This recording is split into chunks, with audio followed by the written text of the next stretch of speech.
Hello and welcome to a new episode of Community Dissection. I'm Bri Leever, the brand community strategist and founder over at Ember. And today, as a special guest, we have my friend Madeleine Milne. Madeleine, do you want to say hi? Hi there, lovely to see you. I'm Madeleine and I am founder of Customer-ization.com in London. So very nice to see you again, Bri. Yeah, we are straddling the world with me in Auckland and you over in London, but we found the one sliver of time that we overlap. Exactly. Yes, exactly. So I'm really excited to have Madeleine on here today. As both of us being consultants, we've overlapped in quite a few spaces, and I love the way that your brain works. And we are dissecting a community that we are both a part of, and that is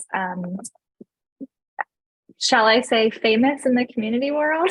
It's one very of the famous, very famous. Yeah, it's a go-to space for community managers. So we are changing up the format. If you've seen previous episodes, you'll notice this one's gonna be a lot shorter and zingier.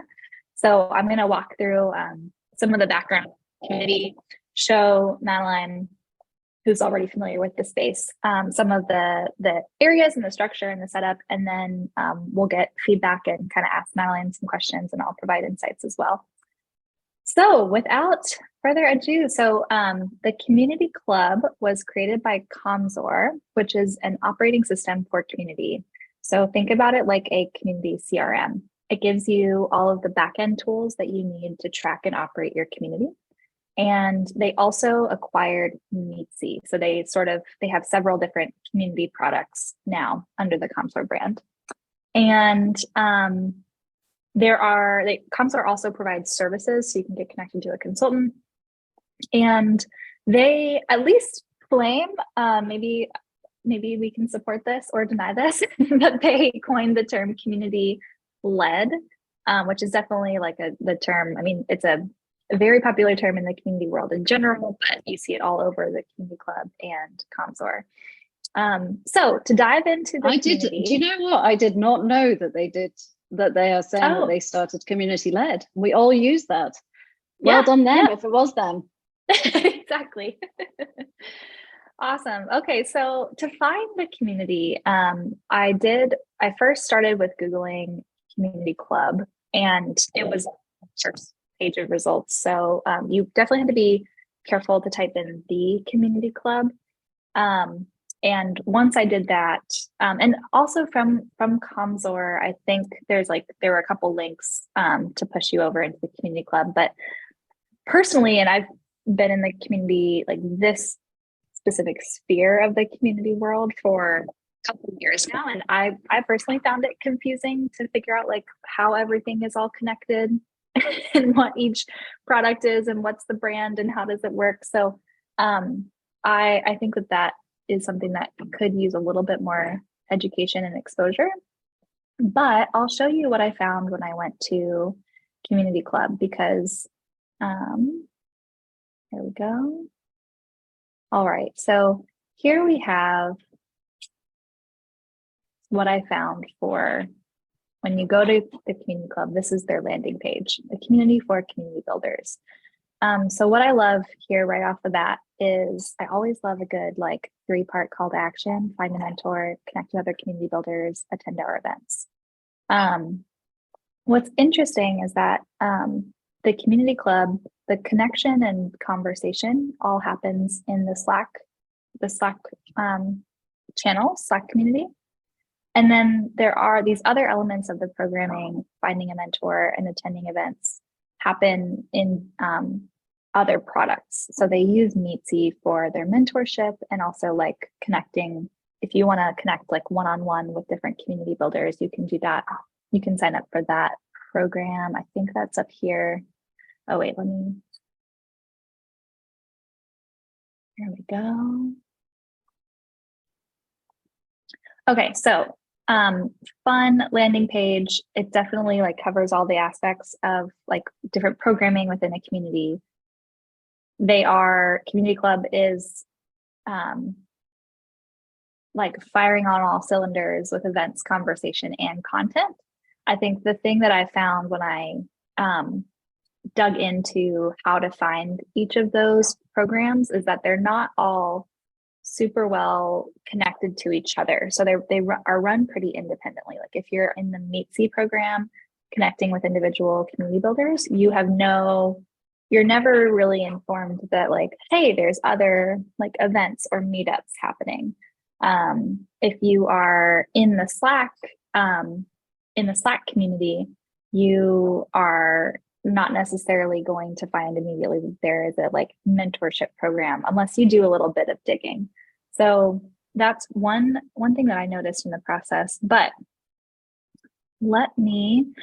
okay. So this kind of like breaks down the 3 different programs. You can join our Slack community, join MEETC, and find out more. So what's a little bit confusing is one community, many ways to join, but then one of the ways to join the community is to join the community club Slack, there's just a lot of like community being thrown out of like, it's one community, but there's different, like join the Slack community for the overall community, which to me is confusing. I'm like so partial to the all-in-one platform. So I think like overall they have done a good job of creating the ecosystem, but for my brain, it's still, I don't like having to go to different places. So I'm curious your thoughts on that, Madeleine. Yeah, so I mean, this is really, I think, for the community industry, like the community to be on, or one of the main ones to be on. And I think they do a load really, really well. I was actually looking at their website, the ComSol website this morning, and I noticed that they do very much push the community, community club. They push the community club very well in their menu, the main menu. And I think that is very well done, so the positioning is really good. I think, it's just, if you work in community, this is the community for you. And I think that message gets across really well. In terms of the specifics of what channels they're on, to be honest, I knew that they were using MEETC, and I knew that they had bought MEETC, or I don't know what the deal is, like, have they collaborate or own each other? I don't really know, but for events, that is, forgive me. And the user experience seems to be really good. I mean, I totally get what you're saying about there being a Slack channel, a MEETC channel, and then I don't actually know anything that much about the mentor channel. Forgive me. But what they're very good at is on the Slack channel, and I know we're going to come to that in a minute, because everyone's on Slack. Like, for a starter, they've built where people are and where the members are, I guess, which is quite clever. Obviously, we could have a big discussion all night long about whether Slack is a community channel or if it is not. I know people have very strong views on that either way. Again, because I use Slack quite a lot for work, I don't really mind it being on Slack. So it kind of works for me, but I can see, it doesn't always work for everyone. They are very good. What I was going to say about the sort of being on different channels is they're very good in Slack to promote the MEETC stuff, so the events and so forth. So I think they're going quite well at trying to connect them. But yeah, even though they're on separate platforms. Yeah, no, that's a great insight. And, even though I don't hate on Slack communities, I just think that they don't leverage all of the different areas of programming well within a community strategy. I totally But agree, I will say, like, this is one of the communities that I'm most involved in, and it's in Slack. Yeah. So, and I don't know if that's I don't think that's because it's in Slack, but I definitely certainly am in Slack already, and so it is accessible in that way. Let's dive in here. We're gonna share what it looks like, the Slack community itself. So in order to join the community, you must apply to join. It's free to be a part of the Community Club Slack community. And frankly, like, this is one of the places as a community builder that I came to first, and was able to get connected to a whole host of other community builders and strategists in this space. So it really is kind of it's an open community. It's not a membership community, but it certainly operates as this marketplace where community experts and community learners interact and engage together. So you'll see frequently, for example, in places like Community Questions, people who are new to the community industry or maybe want to break in as a community manager be posting questions, and people will jump in and answer. And people like myself who are, looking for like potential collaboration or clients in the future, we have a vested interest in going in and answering people's questions. Helps show not just how we think about community, but also provides, some help that for me, I believe comes back to me in some way. So here's a quick example. So there's just the structure. So to walk through this, we have announcements, introductions, general community questions, events, resources and content, tools and software, jobs, book club, and wins. So there are more channels. We'll just browse other options here. So you can go in and you can join additional channels. I like that they limited the channels that you're automatically in just to, I think it was maybe 8 or 9. Because here you can see they go all the way up to 19. So that can get a little bit messy at times to have so many different places where you can have conversation.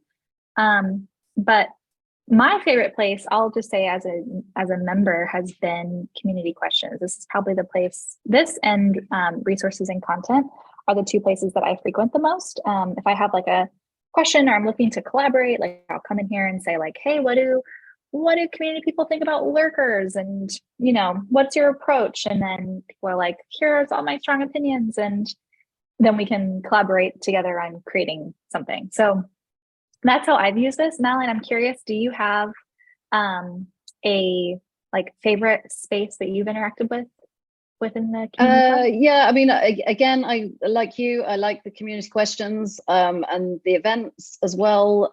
It's nice to see what's going on because it's not just ComSor and community club events. It's anyone's, whatever people are organizing around the world, really. And I like to dip into introductions because it's nice to see who's coming on and, who's out there. And generally, I really like this community. It's going back to the whole point of communities and so forth, does it add value? And for me personally in my work life, completely. I find it an incredibly welcoming, helpful, useful, it has real value for me, and that's my dream ticket for a good community. Right. Now, obviously, I totally get that it's not hugely, it's not hugely well, it's just on Slack. It's not on a really nice platform. And if they wanted to do it better, they could think of putting it on a proper community platform. But for the limitations of Slack, it's they do it very well. And I must admit, I don't actually use any of the other channels that you showed a minute ago. I just stick to the main 9 or 10. Yeah. There. Yeah, no, me too. And I think what's nice here is that there is so one of the elements that we consider when designing communities is how are we moving people from just this big group experience into a small group experience. And so I do like that the channels here are really clearly delineating according to the need that you have within community into a smaller group. So I love really jobs. I'm not interested in the jobs space. I'm not looking for a full-time role in community. I'm not hiring for a full-time role, so that tends to not be a space. But there are a ton of community people who that would be their primary go-to and the reason that they're here. For Madeleine, for you, hosting events or posting about events that are happening, new community pros chapter in London, for example, adding that to events as a way to advertise to other community people. For me, posting a new blog or community dissection and resources and content, it really easily helps segment the need and the problem that you have and how this community is going to help solve that problem into these smaller groups. And especially book club. I think like immediately for me, if I came into here and I was like, oh, I just like really want to get connected to like a small group of people and like meet people, the best way to do that, you can do events.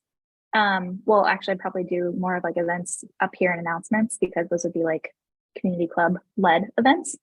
But I think joining a book club is also a really phenomenal way to get into that smaller group experience, and start to form those interactions without saying like, there's just so many communities that they're like, okay, we want to create small group experiences. So, dog walkers over here, and then chameleon owners over here, and then like botanists over here. And you're like, there's just like way too many options. So I like how they've kept it really simple. Yeah, definitely. And I think the other thing that the team seems to do really well is they keep, like, although obviously it's being run, like a lot of posts are coming in that are not by ComSor and the team from ComSor, but you know that they're there to give support, like, and they're keeping it like current, in terms of the posts and so forth. So, you'll see someone from ComSor sort of popping in every so often, and that, that's good. I appreciate that too, So I think there's a lot of, brands or organizations that are interested in going down this route, like the community route, could learn quite a bit from how these guys have, set it up, and and how they're interacting with it, basically. Yeah, and I'm curious what you think the key to that, the value, like you've said several times, and I would agree, there's a ton of value in this community. I'll share my hypothesis of where I think the value is coming from, and I'd like be curious to hear your thoughts. I think the thing that Community Club has nailed is, going back, I said it in the very beginning, creating the landscape where experts and learners are coming together in a like supportive ecosystem. So there is incentive both for like leaders of the community industry and like thought experts in the space to come in. It's kind of like this, it's this stage where you get to show your stuff and like show how you think about community. And if you're trying to like establish yourself as a thought leader in the community space, I think this is one of the places that you can contribute, and show up and give generously. At the same time, it's become this magnet for people who want to learn about community. And they're like, oh, there's all these people gathering who like have insight. And so, community people in general are like very generous, I think, with sharing their time and their insights. I love building communities of community people because they all know how to talk to each other. I feel like that's 90% of the job is in building communities outside of the community world, is just like, here's how you talk to each other. And so that just feels so much easier in these spaces with other community builders. So I'm curious for you, like where you feel like the intrinsic value of the community came from, but that would be my hypothesis. Yeah, no, I love that. I love that thought of, I hadn't actually thought about it in that way, of the learners and the more senior more senior people coming together. I think generally, like your point as well, you nailed it with that idea that it's for community builders, and community builders like know how to talk. Like everyone wants to help each other. Like that's the whole point. We're there to facilitate people, whatever it is, achieving better or getting their goals or whatever. And so the sort of starting point for this community is for a group of people who are very open to community, like in its nature. Mm-hmm. And so we all, I think, sort of show up with a very sort of, as you say, generous sort of starting point, which must help, because obviously, as we know, there are many communities where people don't know about community. And so therefore, it's a much harder battle, not battle, but, it's a bit more uphill effort to get people to engage, whereas the starting point is kind of here because everyone is sort of like, oh yeah, we're in community, let's go and help each other, So I think it is we come with a very open mind to it, and a very sort of willingness to help others, I think, which really helps generally. I love that.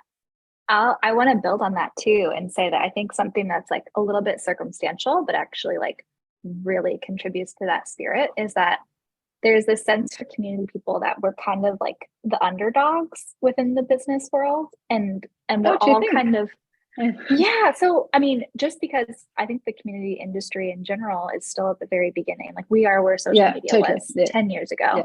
So it's like, we're all sort of, it feels like we're all on the same team trying to move the community industry forward for the benefit. Like there's very much a collective goal of like, the more that you're able to explain community better and like prove your ROI. And, you know, even if you're for like at a competitor company, that ultimately like makes us all better.